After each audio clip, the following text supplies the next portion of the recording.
Hi అండి. అందరికీ నమస్తే. ఈరోజు వీడియోలో మనం వినబోయే కథ ఏంటో తెలుసుకునే ముందు మీ అందరికీ కూడా నాదొక చిన్న రిక్వెస్ట్.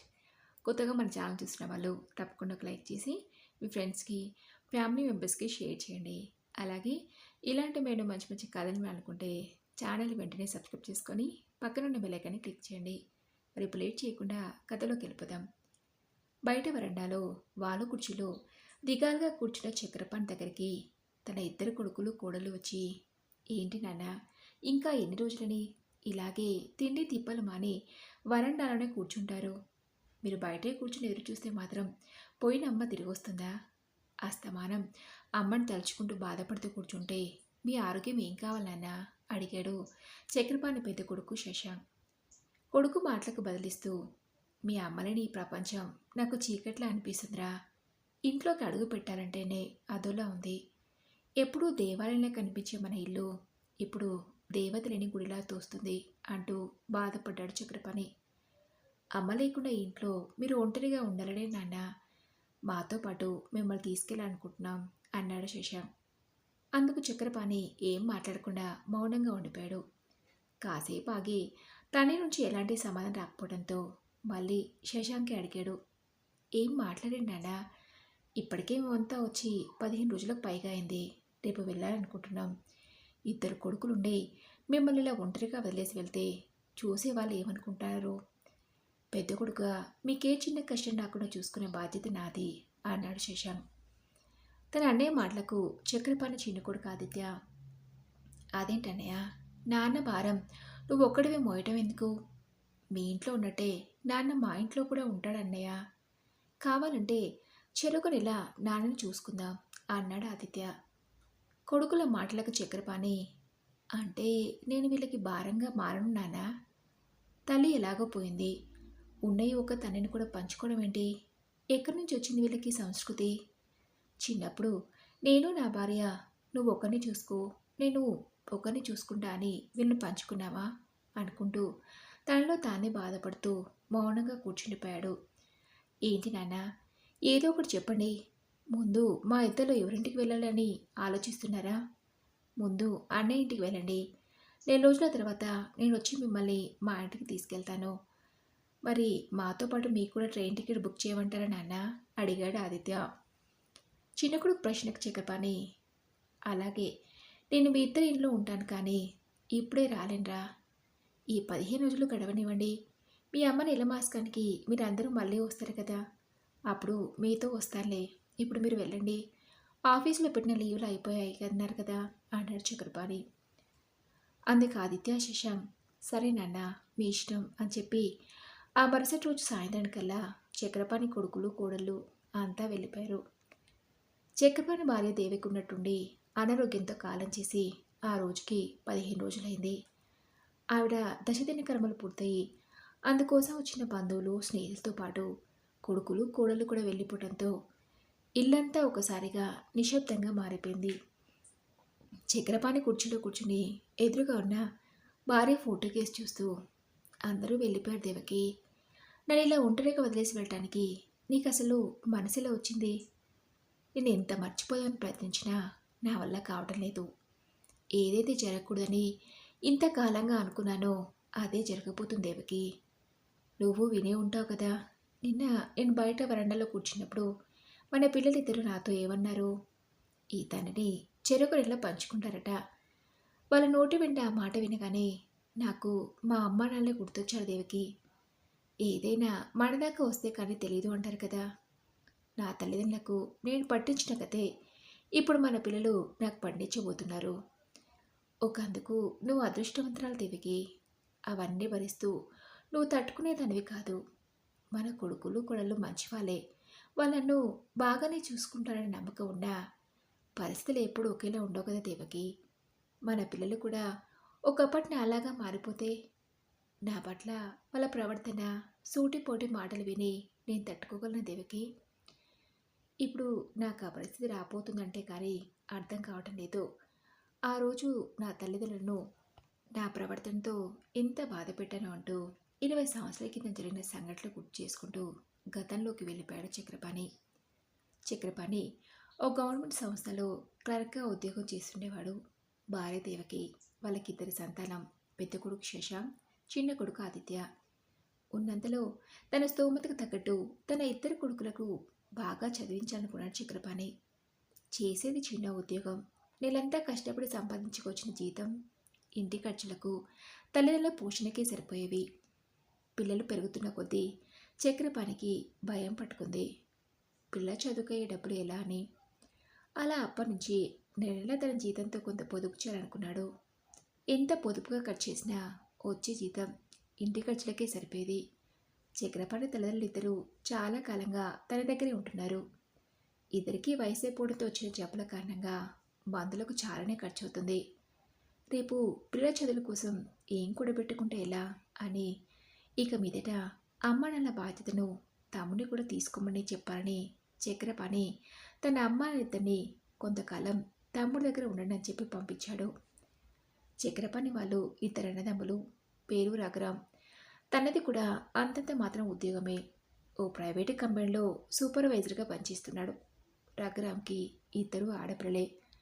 అలా రఘురాం ఇంతకాలం అమ్మాయిద్దరిని తన అన్నయ్య చూసుకున్నాడని, తను ఓ 6 నెలలు కూడా చూసుకోకుంటే బాగుండదని అతి కష్టంగా ఓ 6 నెలలు భరించి తిరిగి తన అన్నయ్య దగ్గరికి పంపించేశాడు. అలా అప్పటినుంచి రఘురాం చక్రపాణి ఇద్దరు వాళ్ళ అమ్మాయిని చిరకునేలా చూసుకుని నిర్ణయించుకుని చూసుకుంటున్నారు. అలా ఓ 2 సంవత్సరాలు గడిచిపోయాయి. చక్రపాణి భార్య దేవకి అత్తమామలను తన సొంత తల్లిలాగా చూసుకునేది. కానీ రఘురాం భార్య లక్ష్మి అలా కాదు. ఆయన దానికి కాందానికి నోటికొచ్చినట్టు మాట్లాడి అత్తమామల మనసుకి కష్టం కలిగించేది. చిన్న కోళ్ళ ప్రవర్తన విసుగు చెందిన చక్రపాణి తల్లిదండ్రులు ఓ రోజు, చక్రం, ఇక మీదట మమ్మల్ని మీ తమ్ముడింటికి పంపించుకురా. నీ మరదలు లక్ష్మి ప్రవర్తన మాకు చాలా ఇబ్బందిగా ఉంటుంది. అక్కడ ఉండలేకపోతున్నాంరా. మాకు మందులకు ఖర్చు అవుతుందనేగా మమ్మల్ని నీ తమ్ముడి దగ్గర కూడా పంపిస్తున్నావు. కావాలంటే ఇప్పటి నుంచి మాకు మందులేం తేనవసరం లేదు. మీ అమ్మకి నాకు చెరువు 2 ముద్దలు అన్నం పెట్టినా చాలరా. మీ ఇంట్లోనే ఉంటాం అన్నాడు చక్రపాణి తండ్రి. తండ్రి అంత బాధగా అడిగినా చక్రపాణి మనసు కరగలేదు. ఆఖరికి దేవికి కూడా నచ్చి చూసింది. ఎందుకండి వారిని ఈ వయసులో ఇలా ఇబ్బంది పెట్టాం? మనతో పాటే వాళ్ళు. అయినా ఇంతకాలంగా వాళ్ళు మన దగ్గరే ఉండలేదా? ఇక మీదట కూడా అలాగే ఉంటారు అని నచ్చి చెప్పినా వినకుండా, మా అమ్మ నాన్నకి నేను ఒక్కనే కొడుకునా? రఘురాం కూడా ఉన్నాడు కదా, వారిని చూడాల్సిన బాధ్యత వాడిది కూడా అన్నాడు చక్రపాణి. అలా కొంతకాలం గడిచాక చక్రపాణి తల్లిదండ్రులు సంవత్సరం తేడాతో ఒకరి తర్వాత ఒకరు కాలం చేశారు. పిల్ల చదువుల కోసం తనకు వచ్చే జీతం చాలక కొంత అప్పు చేసి ఎలాగోలా పిల్ల చదువును పూర్తి చేయించాడు. చక్రపాణి పెద్ద కొడుకు శశాంక్ది ఇంజనీరింగ్, ఆదిత్యది MBA పూర్తయి ఇద్దరికి ఉద్యోగాలు వచ్చాయి. కొడుకులిద్దరూ ఉద్యోగంలో స్థిరపడ కొద్ది కాలానికే పెళ్లి జరిపించాడు. కొడుకులకు పెళ్ళిళ్ళయ్యి సంవత్సరం అయిందో కాలేదో చక్రపాణి రిటైర్డ్ అయ్యాడు. తాను రిటైర్డ్ అవ్వగా ఆఖరణ వచ్చిన డబ్బులను కొడుకుల చదువు కోసం చేసిన అప్పులు తీర్చగా పోను చాలా కొద్ది మొత్తం మిగిలింది. ఇంత తక్కువ మొత్తంలో నేను దేవికి ఎలా బతికేది అనుకుని ఆ కొద్ది మొత్తాన్ని బ్యాంకులో వేశాడు. నెలా వచ్చే కొద్దిపాటి పెన్షన్కి తోడు బ్యాంకు నుంచి వచ్చే వడ్డీ డబ్బులతో ఉన్నంతలో హాయిగా కాలం గడుపుతున్నారు చక్రపాణి దేవికులు. అలా 6 సంవత్సరాలు గడిచాయి. ఉన్నట్టుండి అనారోగ్య కారణంగా దేవికి కాలం చేసింది. విషయం తెలిసి ఆదిత్య, శశాంక్ తమ భార్య పిల్లలతో సహా ఇల్లు చేరారు. తల్లికి జరిపించాల్సిన కార్యక్రమాలని సాంప్రదాయబద్ధంగా జరిపించి అప్పటికే తామంతా వచ్చి 15 రోజులకు పైగా అవడంతో తనని అలా ఒంటరిగా వదిలేయటం ఇష్టం లేక తమ వెంట రమ్మని అడిగారు. నిజానికి చక్రపాణి తనకు పెళ్ళైన దగ్గర నుంచి దేవికి లేకుండా ఒక్కరోజునే ఒంటరిగా ఉండేరగడు. ఉదయం లేచింది మొదలు తన కన్నీ దగ్గరుండి దేవికినే అందించేది. భర్త స్వభావం ఎరిగిన ఆ మహా ఇల్లాలు ఏనాడో ఓ 2 రోజులైనా పుట్టింటికి వెళ్ళి ప్రశాంతంగా గడిపింది లేదు. భర్త, పిల్లలు, ఇల్లు అంటూ ఏదైనా శుభకార్యానికి వెళ్ళినా సాయంత్రం కల్లా ఇల్లు చేరేది. చక్రపాణి వెళ్తూ వెళ్తూ తన ఇద్దరు కొడుకులు రమ్మని పిలిచినప్పుడు తనకు వెళ్ళనే ఉన్నా మనసులో ఎక్కడో ఏదో సందేహం. తన ఇద్దరు కొడుకులు మాట్లాడుకున్నప్పుడు నాన్నని మేము కొన్ని రోజులు చూసుకుంటామంటే మేము కొన్ని రోజులు చూసుకుంటామని అన్నారు, కానీ నాన్న శాశ్వతంగా మా దగ్గరే ఉండిపోతానని అంటలేదు. తన ఇద్దరు కొడుకులు తను పంచుకుంటామంటే కానీ ఆ రోజు చక్రపాణి తన తల్లిదండ్రుల విషయంలో చేసిన తప్పేంటో తెలిసి రాలేదు. నాకు ఈరోజు అలాంటి పరిస్థితి రాబోతుందంటే కానీ ఆ రోజు నేను నా తల్లిదండ్రుల పట్ల ప్రవర్తించిన తీరుకు వాళ్ళెంత కుమిలిపోయారో అర్థమవుతుంది అని బాధపడ్డాడు చక్రపాణి. నాకు ఆ పాపం ఊరికైపోతుందా? ఈరోజు నా కొడుకులిద్దరి రూపంలో నన్ను చుట్టబోతుంది. అందుకే అలాంటి పరిస్థితి తెచ్చుకోండి కంటే ఒంటరిగా ఇక్కడే ఉండడం మేలు అనుకుని ఆ విషయం గురించి ఏటూ తేల్చుకోలేక మీ అమ్మ నీలమాస్కానికి వచ్చినప్పుడు చూద్దాంలేరా అని కొడుకులు ఇద్దరిని వెళ్ళిపోమన్నాడు. ఇంతలో చక్రం చక్రం అన్న పిలుపుకి ఉలిక్కిపడి గద్ద నుంచి తేరుకుని గుమ్మం వైపు చూశాడు. ఎదురుగా తన స్నేహితుడు శేఖర్ కనిపించడంతో లేచి నిలబడుతూ రారా అని లోపలికి పిలిచాడు. విషయం తెలిసినా రాలేకపోయానురా.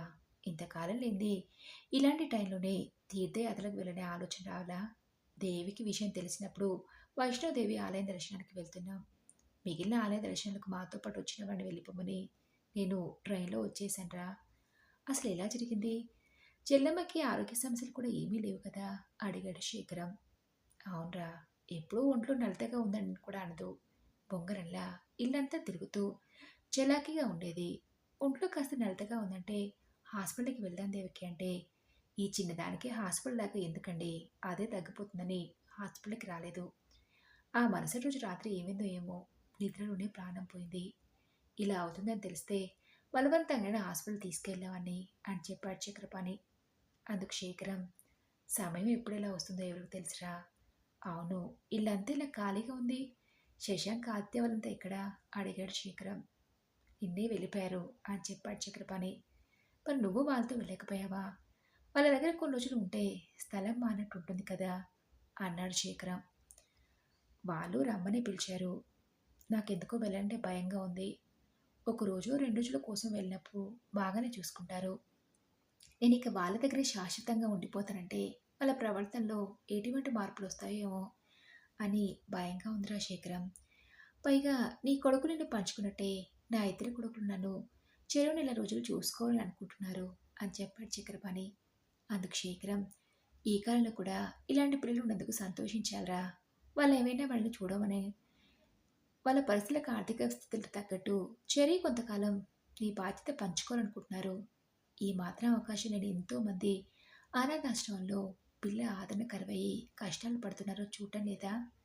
ఎందుకురా ఇద్దరు కొడుకులుండి కూడా ఇలా ఒంటరిగా ఉండటం? నా మాట విని ఈసారి వాళ్ళు వచ్చినప్పుడు వాళ్ళతో వెళ్ళు అని చెప్పి కాసేపు ఉండి ఆ మాట ఈ మాట మాట్లాడి ఇంటికి వెళ్ళిపోయాడు శేఖరం. శేఖరం చెప్పినట్టు పిల్లలిద్దరి దగ్గరికి వెళ్ళనా? ఏంటో అందుకు నా మనసు అస్సలు అంగీకరించట్లేదు. ఒకప్పుడు నా తల్లిదండ్రులు నేను పట్టించిన కథే ఇప్పుడు నాకు పడుతుందేమో అనిపిస్తుంది అని తనలో తానే అనుకుంటూ మదన పడసాగాడు చక్రపాణి. అలా 15 రోజులు గడిచి దేవకి నీలమాస్కం దగ్గరకు వచ్చింది. ముందు రోజే ఈసారి పిల్లలిద్దరూ వచ్చినప్పుడు నన్ను రమ్మని ఎలాగో బలవంతం చేస్తారు. అసలు నన్ను వాళ్ళ దగ్గరికి రమ్మడానికి గల వాళ్ళ అంతరంగం ఏంటో తెలుసుకుందామని ఓ నిర్ణయానికి వచ్చాడు చక్రపాణి.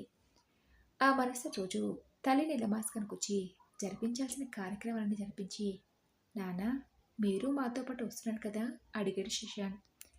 అందుకు చక్రపాణి, వీళ్ళింకా నన్ను వాళ్ళ దగ్గరికి రమ్మని అడుగుతున్నారంటే ఒకటి నెల నెల వచ్చిన పెన్షన్ గురించి అయి ఉండాలి, లేదా బ్యాంకులో ఉన్న ఆ కొద్ది మొత్తం కోసమే అయి ఉండాలి. వాటిని వీళ్ళకిస్తే మరి నా పరిస్థితి ఏంటి? ఇప్పుడే బయట పెడతాను వీళ్ళ నిజ స్వరూపాలేంటో అని శశాంక్ ఆదిత్యలతో, మీరు కోరుకున్నట్టే నేను మీ దగ్గరికి వస్తానురా. కాకపోతే ఈ ఊళ్ళో నాకు కొంత అప్పు ఉంది. దాన్ని తీర్చకుండా నేను మీ దగ్గరికి వస్తే ఎలా? వాళ్ళు ఏమనుకుంటారు? అప్పు ఎక్కొట్టి వెళ్ళాడనుకోరు అన్నాడు చక్రపాణి. తండ్రి మాటలకి అప్ప అప్పెక్కడి నాన్న, దేని గురించి అప్పు చేశారు అడిగాడు ఆదిత్య. అందుకు చక్రపాణి, మీ చదువులకెన్నది, ఆ మధ్య నా ఆరోగ్యం బాగలేక హాస్పిటల్కి ఖర్చుల కోసం డబ్బు తక్కువ పడితే అప్పు చేశారా. అది వడ్డీతో ఇప్పుడు చారణ అయింది అన్నాడు చక్రపాణి. దాన్ని ఉంది నాన్న, మేమిద్దరం కొడుకులు ఉన్నాం. పైగా అందులో మా చదువు కోసం కూడా అప్పు చేశానని చెప్తున్నారు. అసలు ఆ విషయం వచ్చి ముందే చెప్తే వడ్డీ అయినా తగ్గేది కదా. పోనీలేండి, ఇప్పుడు వాళ్ళకి ఎంత ఇవ్వాలో చెప్పండి, ఇప్పుడే ఇచ్చేద్దాం అన్నాడు శశాంక్. కొడుకు మాటలకు ఆశ్చర్యపోయి చక్రపాణి తనలో తానే అనుకున్నాడు. అప్పు ఉందని చెప్తే ఈ ఇంటిని నమ్మి తీర్చానను, బ్యాంకులో ఉన్న డబ్బుతో అప్పు తీర్చను అంటారనుకుంటే అప్పును మేమే తీరుస్తాం, మీరు మా దగ్గరికి రండి అంటున్నారంటే నేను నా పిల్లల్ని తప్పుగా అర్థం చేసుకున్నానా అనుకుని కాసేపు మౌనంగా ఉండి అలాగేరా, అప్పు మీరే తీర్చండి కానీ నేను ఇక్కడే ఉంటే ఏంటిరా? అనవసరంగా నా వల్ల మీకెందుకు ఇబ్బంది అన్నాడు చక్రపాణి. తండ్రి మాటలకు శశాంక్ ఆదిత్య, అదేంటి నాన్న, మిమ్మల్ని చూసుకోవడం మాకు ఇబ్బందని మీరెందుకు అనుకుంటున్నారు? ఎన్నో కష్ట నష్టాలు కూర్చి మా ఇద్దరిని ఇంత వాళ్ళని చేశారు. ఈ వయసులో మిమ్మల్ని మేము కాక ఇంకెవరు చూస్తానానా? పైగా ఇంట్లో పెద్దవాళ్ళుంటే మాకెంతో ధైర్యంగా ఉంటుంది. అమ్మ ఉన్నప్పుడే మీ ఇద్దరిని మా దగ్గరకు వచ్చి ఉండవనంటే మీరు వినలేదు. నానమ్మ ప్రేమ దక్కకుండా కనీసం ఈ తాతయ్య ప్రేమైనా మా పిల్లలకి పొందగలగాలనా? మేమిద్దరం చెరో కొన్ని రోజులు మేము చూసుకోవాలనుకోవడానికి కారణం మీ మనవళ్ళు మనవరాలందరికీ మీ ప్రేమ సమానంగా అందాలనే మేము నిర్ణయం తీసుకున్నాం నాన్న. ఇంకేమీ ఆలోచించకుండా మీరు మాతో బయలుదేరండి అన్నాడు ఆదిత్య. కొడుకుల మాటలు విని ఆ రోజు నేను నా తల్లిదండ్రుల విషయంలో ఆలోచించినట్టుగానే ఈరోజు నా పిల్లలు నా విషయంలో ఆలోచిస్తున్న తప్పుగా అర్థం చేసుకున్నాను. మా అమ్మానాన్నలకు నేను మంచి కొడుకుని కాలేకపోయినా ఆ భగవంతుడు మాత్రం నాకు అన్యాయం చేయలేదు. ఇంత మంచి కొడుకుని ఇచ్చాడని మనసులోనే ఆ భగవంతుడికి కృతజ్ఞతలు తెలుపుకున్నాడు చక్రపాణి. మరి ఇదండి రోజు కథ. ఈ కథపై మీ విలువైన అభిప్రాయాన్ని నాతో కామెంట్ బాక్స్లో షేర్ చేసుకోండి. అలాగే ఈ కథ మీకు నచ్చింది అనుకుంటున్నాను. నచ్చితే తప్పకుండా ఒక లైక్ చేసి మీ ఫ్రెండ్స్కి, ఫ్యామిలీ మెంబర్స్కి షేర్ చేయండి. అలాగే ఇలాంటి మేము మంచి మంచి కథని మీరు అనుకుంటే ఛానల్ని వెంటనే సబ్స్క్రైబ్ చేసుకొని పక్కన ఉన్న బెల్ ఐకాన్ని క్లిక్ చేయండి. నెక్స్ట్ వీడియోలో మరొక మంచి కథతో కలుసుకుందాం. Thanks for listening.